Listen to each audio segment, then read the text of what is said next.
Hey guys, Mike the Vike here, back for yet another update video. This week we got some more interesting progress on the tank. It's not quite in the game, but we have some interesting things to show off. If you enjoy these update videos, please let me know by leaving a like on the video. Helps quite a lot. Now, the first thing we're going to mention is actually at the very bottom of the dev blog, but it's something that got so little press, like I feel like it's underappreciated. As someone who is kind of interested in sound design and engineering and everything, I personally think it's impressive. So the guy, Alex, finally rolled out his new music system. And he has been working on this for a really, really long time. So much so I stopped mentioning it because it was just like, come on. But it's out now. So you can hear music in the main menu.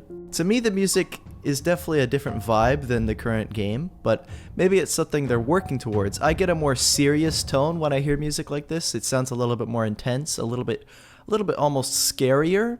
It's really cool. Why doesn't this work? Hit me, hit me, hit me.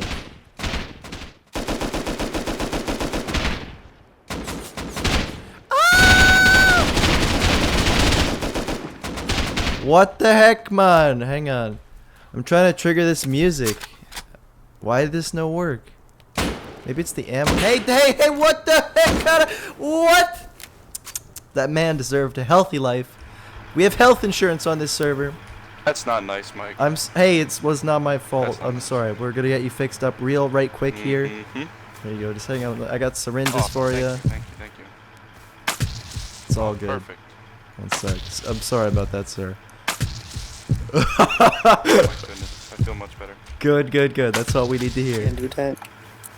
I stored What's that up, fucking Santa Mike? hat. What's up, big guy? Hello, How the fuck are you doing? I'm gonna go in my tank now. Okay, bye. I have to get out of here ASAP. Anyway, so this music system, I tried this earlier, and basically when people shot at me, it played some really interesting music, and it kind of did a very cool transition between different songs, and I believe that's what he worked so hard on. Anyways, basically, I recommend trying music on, because it's really cool having it on, and it gives a very different vibe than with no music at all. You might say you lose your competitive edge. I would say it's quiet enough, and he messed with the frequencies, so that you still hear footsteps, because, of course, footstep sounds are a different frequency. The next thing, of course, is indeed the tank. They got some great progress on it. It can now shoot its normal... Oh, I should say, this is not a tank. People got very upset by this last week. Okay, it is a APC. Or what else? IFV or something? Yeah, IFV. Okay, there's quite a few different terms. It is a big scary vehicle. That's what I'm gonna call it. They added a big scary vehicle. Hopefully it's not the end of the world that we call it a big scary vehicle from now on.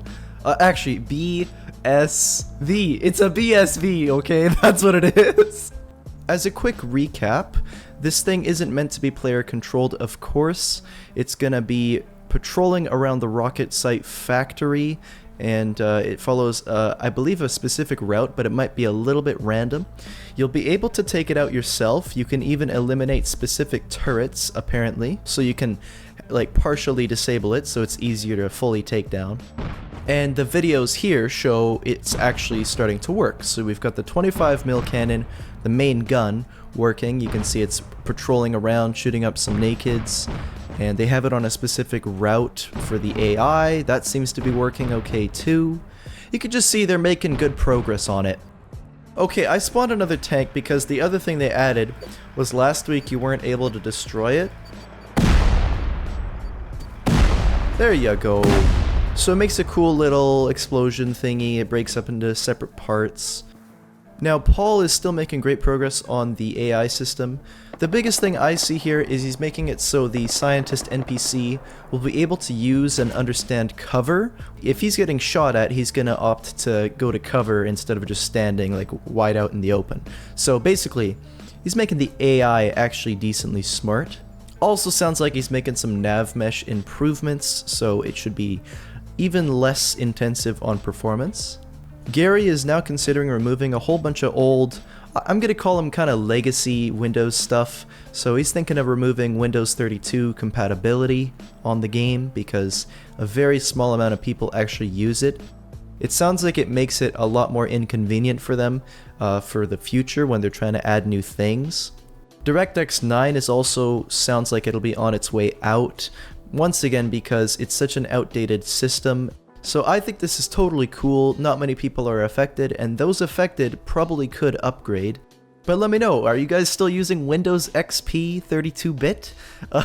I'd be very interested. Or nodes are getting a really nice looking refresh. They look a lot kinda more unique.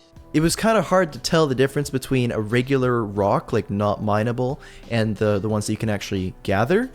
It'll add some variety to the landscape and you'll be able to identify nodes easier. The launch site is getting the final polish added finally. The vents on the top of the site, previously they had a missing texture, and this has been added in, but it's not quite done yet. Now the backpack appears to be done. You can see the model here. I find it cool that they're still showing it on a player model. I'm kind of hoping this is hinting at something, maybe they're actually just going to add the backpack to the game, and if you have any materials or a high amount of materials on you, you'll see the backpack. I would be so happy if they added that, because they added the weapons on person, so why not add the backpack and scale the size of the backpack depending on how much you have. Now Diogo did a bunch of stuff for texture optimizations. And this is honestly a little bit complicated for someone like me, and it's kind of hard to understand, but what I can make out of it is he is using a tool to check how many texels a certain thing is using, and basically objects or things in the world that are high texel count would affect performance more. So he's trying to see if those things that are using a lot of performance can be cut down on the texel count. There you go, that's my attempt at that one. I might be wrong. Now, I think that's pretty much everything this week. I probably mixed up a few things there. I'm very sorry in advance. I try. I'm just hyped for Bradley, of course. That's going to be awesome. And I'm really excited for the Scientist NPC and also the navmesh update, because that'll be huge. Anyways, with that said, that's going to be the end of the video. So if you're new around here, don't forget to subscribe. Thanks for watching, and I'll see you in the next video. Yeah.